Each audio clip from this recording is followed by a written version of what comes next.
Insurance Act 1948. I hope my screen is visible to everyone. हाँ ma'am.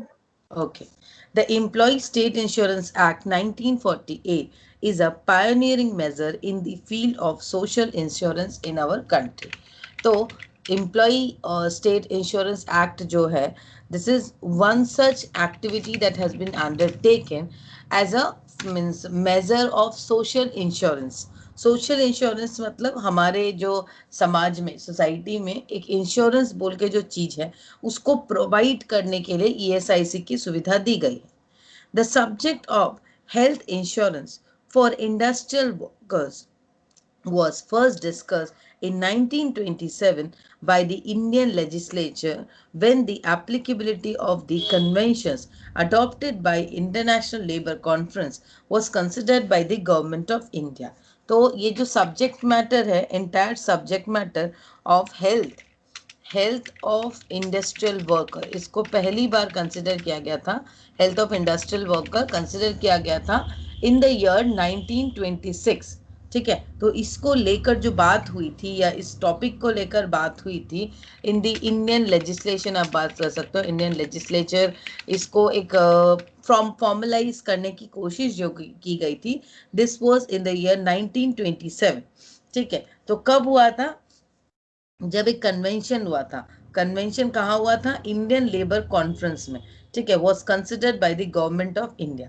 तो ये international labour conference हुआ था और international this was done according to the conventions adopted by international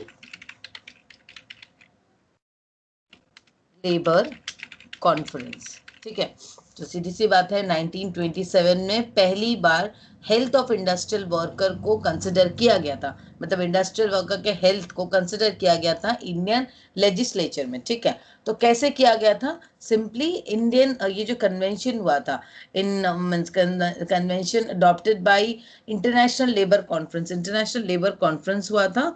वहां से एक कन्वेंशन, मतलब वहां से ये कन्वेंशन आया था और इंडिया ने उसको अडॉप्ट किया था. ठीक है, The Royal Commission on Labour, in its report 1931, stressed the need for health insurance for workers in India. ये जो रॉयल कमीशन है ऑन लेबर, उन्होंने अपने रिपोर्ट 1931 में उन्होंने अपनी रिपोर्ट दी थी.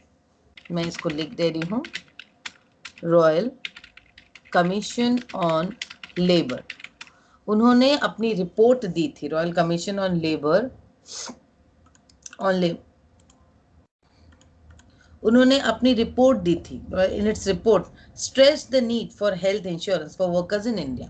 तो उन्होंने ये इम्पोर्टेंस दी थी, stressed the need for health of workers in India. इस तरीके से आप लोग को पॉइंट वाइज ईयर याद रखना पड़ेंगे. The Royal Commission, one of the earlier decisions of the Labour Ministers' Conference between 1940 and 1942, was to invite an expert to frame a scheme for health insurance for worker. अब ये जो है 1940 और 1940 से 1942 के बीच में framing of policies were done, मतलब मैं बोल सकती हूँ invitation was sent to expert for framing कहाँ गया, for framing a scheme for health insurance. ठीक है, framing a scheme for health insurance, उसके लिए एक इनविटेशन दिया गया था.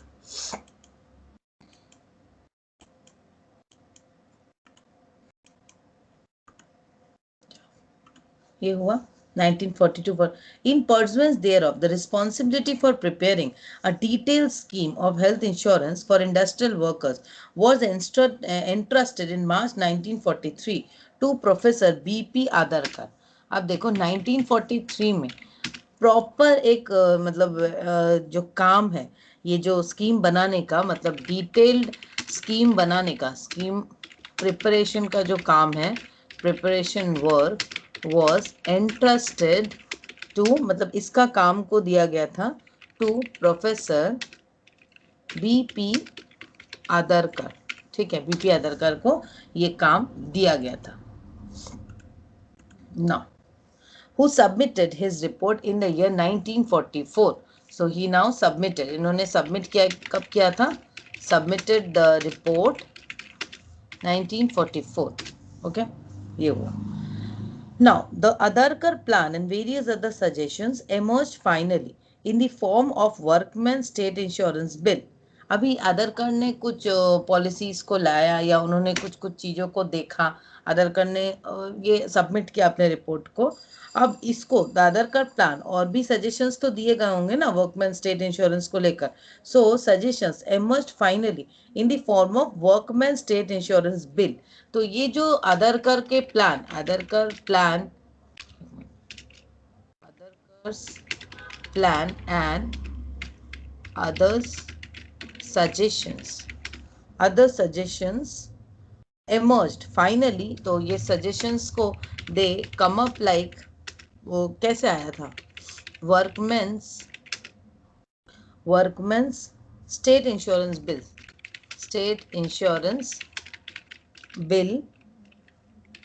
1946 में स्टेट इंश्योरेंस बिल के रूप में आया था, which was then referred to a select committee on the November 12, 1947.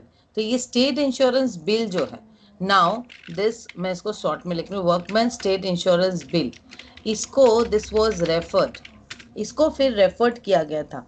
मतलब एक तो ये बिल बना, प्रपोजल है ना, बिल को तो बना है, इसको फिर रेफर किया गया, refer to a select committee on November, मतलब एक कमिटी को दिया गया ऑन 12 नवंबर 1947 ये हुआ। The select committee extended the coverage to all the employees in factories and changed its name from Workmen's State Insurance Bill to Employee State Insurance Bill. तो अभी ये जो कमिटी थी, ये जो कमिटी जिनको दिया गया था, उन्होंने क्या किया, इसको चेंज किया, चेंज द नेम फ्रॉम, या चेंज द नेम नहीं, सिर्फ चेंज द एंटायर स्कोप मैं बोलूँगी, change the scope and make it applicable to cover all the employees, मतलब हर कोई को इसमें कवर किया गया, मतलब जो फैक्ट्रीज में एम्प्लॉयज हैं उनको भी, सब कोई को कवर किया गया। ठीक है, तो नाउ दिस बिल, जो ये वर्कमैन स्टेट इंश्योरेंस जो बिल था, इसको चेंज करके किया गया एम्प्लॉयज स्टेट इंश्योरेंस बिल। तो अभी भी ये देखो बिल है, अभी तक ये पॉलिसी नहीं बनी है, अभी भी ये बिल है। ठीक है, द एम्प्लॉय स्टेट इंश्योरेंस, अब ये बिल ही एक्चुअली एक्ट में कवर होता है। जब बिल होता है, बिल को पहले प्रपोज किया जाता है in different houses of law, उसके बाद वो बिल जो है एक्ट में कन्वर्ट होता है। Now, after all those things, the Employee State Insurance Act ultimately came into force from 19th April 1948. So, ESIC जो Employee State Insurance Act, Employee State Insurance Act ही मैं लिख रही हूँ, State Insurance ESI Act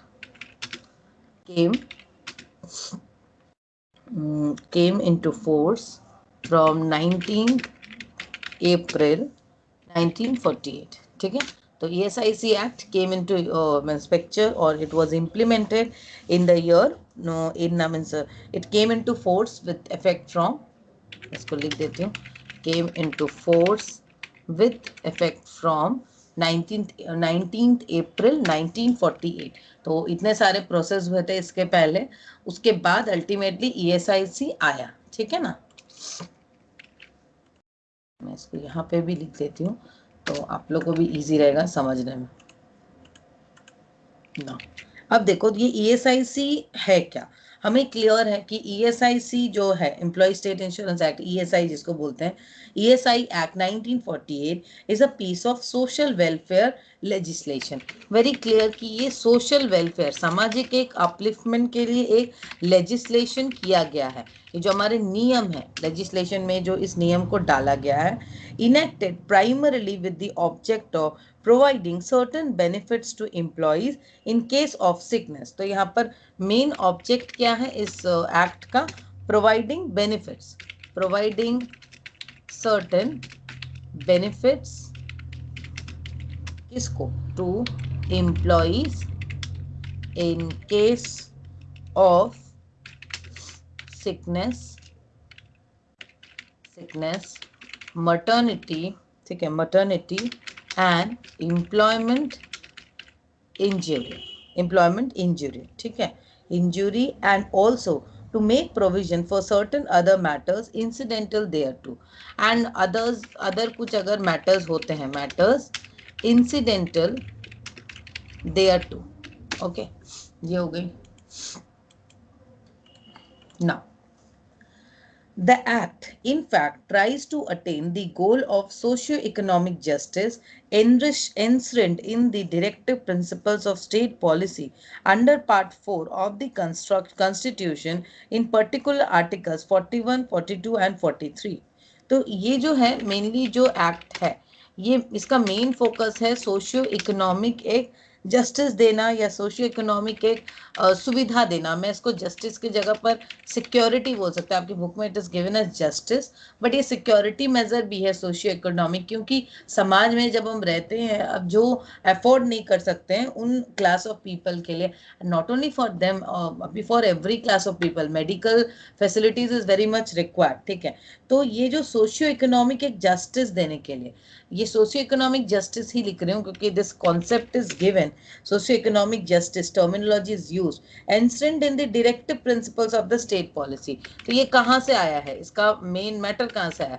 directive principle जो है हमारे, directive principles of state policy, हमारा constitution पढ़ना, of state policy under part 4, under part 4 of the constitution, ठीक है, constitution, in particular articles that is 41, 42, 43, which enjoin in the state to make effective provisions for securing the right to work, to education and public assistance in case of unemployment, old age, sickness and disablement, and in other cases of any undeserved want, to make provision for securing just and human condition of work and maternity relief, and to secure by suitable legislation और economic organisation. देखो ये जो directive principles है हमारे,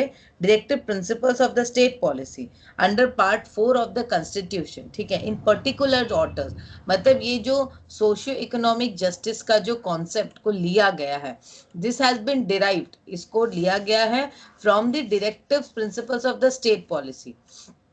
directive principles of the state policy जो है, अभी ये क्या बता रहा है कि स्टेट जो है, state can make effective provision. ये जो डायरेक्टिव प्रिंसिपल्स है हमारे 41, 42 एंड 43, ये क्या बता रहा है? ये क्लियरली बता रहा है कि स्टेट जो है, state can make effective provision for securing the right to work.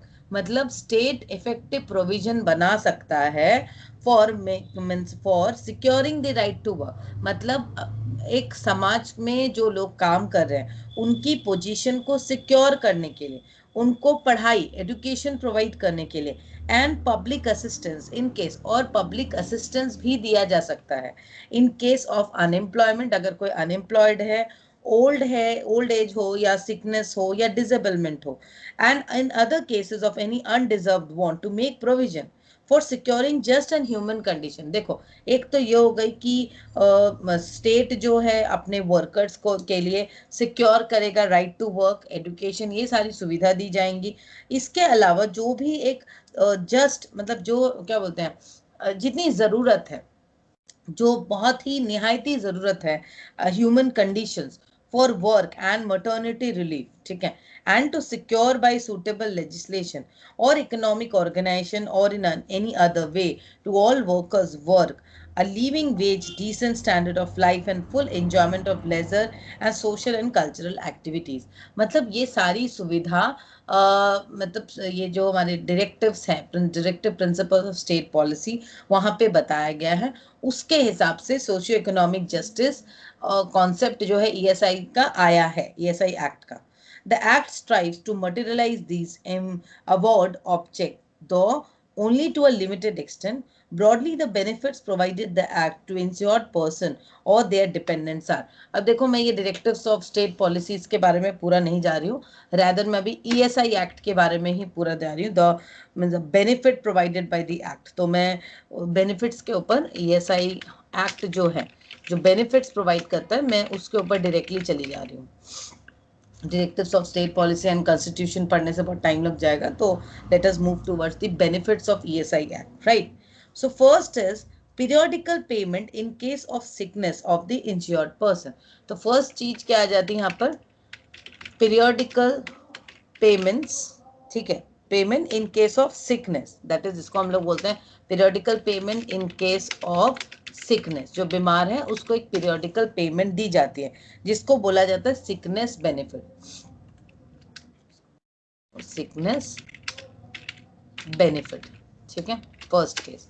Second, periodical payment to an insured woman in case of confinement or miscarriage or sickness arising out of pregnancy, confinement, premature birth of child or miscarriage। मतलब सीधी सी बात है, एक माँ बनने वाली है या उस केस में, मतलब एक औरत जब माँ बनने वाली और उस रिलेटेड मटर्निटी रिलेटेड कुछ भी इश्यू हो, उस केस में उसको बेनिफिट्स प्रोवाइड होती है, जिसको बोलते हैं मटर्निटी बेनिफिट्स, ठीक है। तो ये भी ईएसआई में कवर होता है। Then periodical payment to an insured person suffering from disablement as a result of an employment injury, जिसको हम लोग बोलते हैं disablement benefit। अगर कोई employment injury हुआ है, किसी को employment injury हुआ है, मतलब काम करते वक्त, ऑफिस के काम को करते वक्त उसको कुछ प्रॉब्लम हो गई है, ठीक है, तो उसको डिसेबलमेंट बेनिफिट भी प्रोवाइड करेंगे। डिसेबलमेंट बेनिफिट प्रोवाइड करता है, अगर कोई डिसेबल हो गया, एक्सीडेंट हो गया किसी का, तो उसको भी एक पीरियोडिकल पेमेंट दी जाएगी। यहाँ पर पीरियोडिकल पेमेंट सबसे बड़ी बेनिफिट है ईएसआई एक्ट की, कि इस केस में पीरियोडिकल एक पेमेंट दी जाती है। जैसे छुट्टी हो रही है तो छुट्टी कंपनी ने काट ली, खत्म हो गई छुट्टी, उसके बाद भी वो जो आपकी छुट्टी हो रही है उसका पेमेंट सरकार आपको देगी, गवर्नमेंट देगी, ठीक है। Periodical payment to dependents of an insured person who dies as a result of employment injury, ठीक है, इसको बोलते हैं डिपेंडेंट्स बेनिफिट। जैसे कोई मतलब एक मिस्टर एक्स के ऊपर डिपेंडेंट है सपोज उसकी family, and mister x suppose किसी कारण से रोड एक्सीडेंट हो गया, ऑफिशियल काम में निकला था, वो डेथ कर गया या कुछ भी हो गया, ठीक है, एम्प्लॉयमेंट इंजरी हो गया उसको, तो इन दैट केस उस डिपेंडेंट को एक बेनिफिट मिलेगा, ठीक है।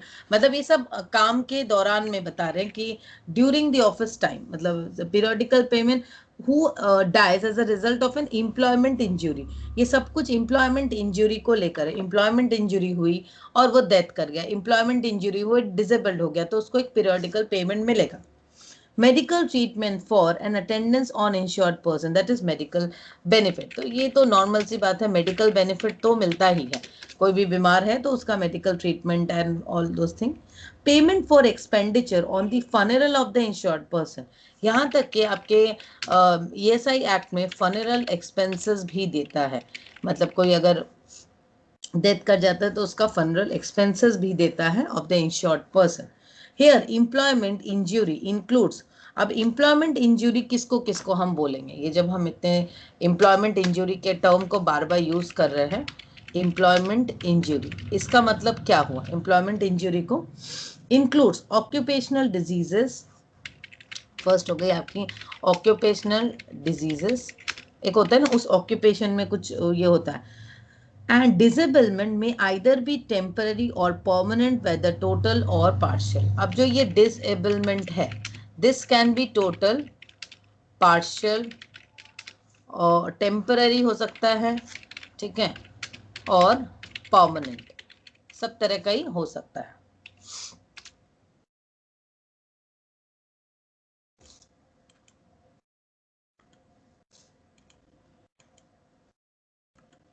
ना ये मैं स्टार देती हूँ उसको, okay. This act covers a wide spectrum. Then the Factories Act, and this act covers a wide spectrum than the Factories Act in the sense that while the Factories Act concerns with the health, safety, welfare, leaves, etc.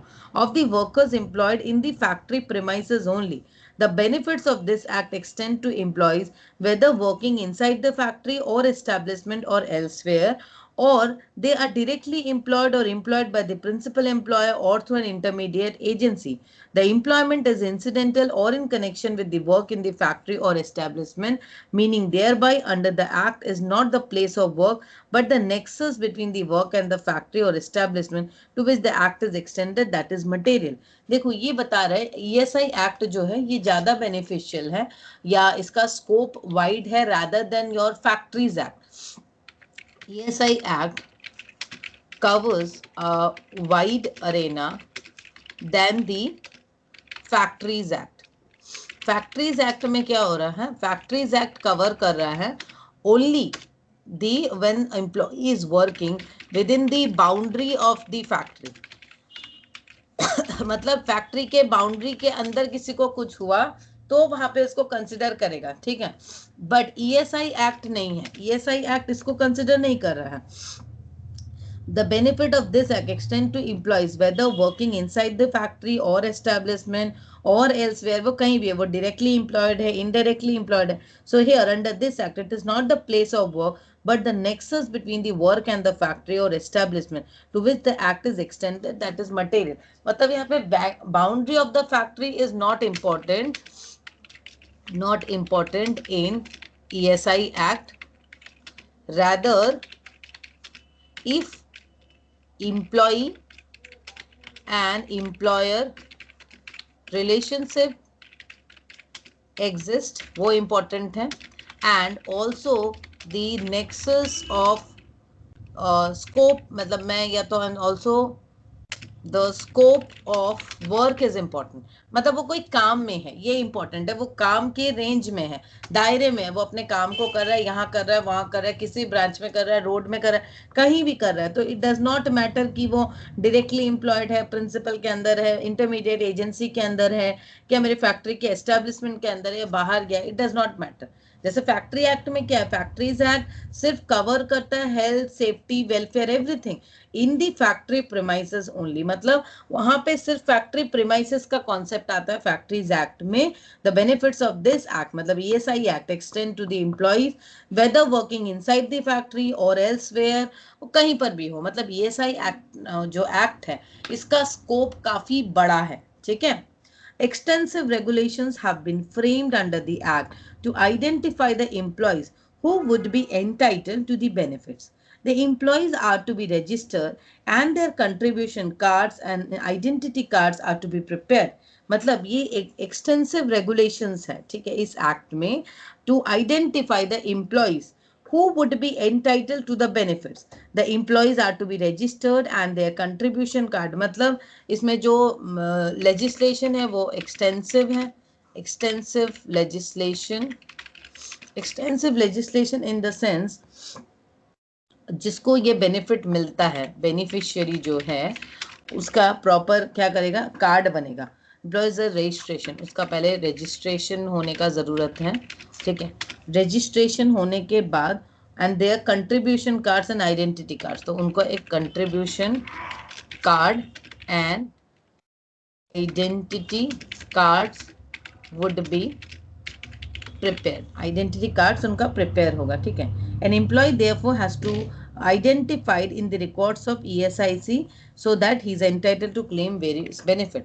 अब देखो जो employee है, employee's name should be, उनका नाम जो है there in the records of the Employee State Insurance Corporation, ESIC का होगा, तभी वो क्लेम कर सकता है, ठीक है. He can claim for claim. अच्छा, मुझे थोड़ा सा टाइम दीजिए आप लोग, मैं थोड़ा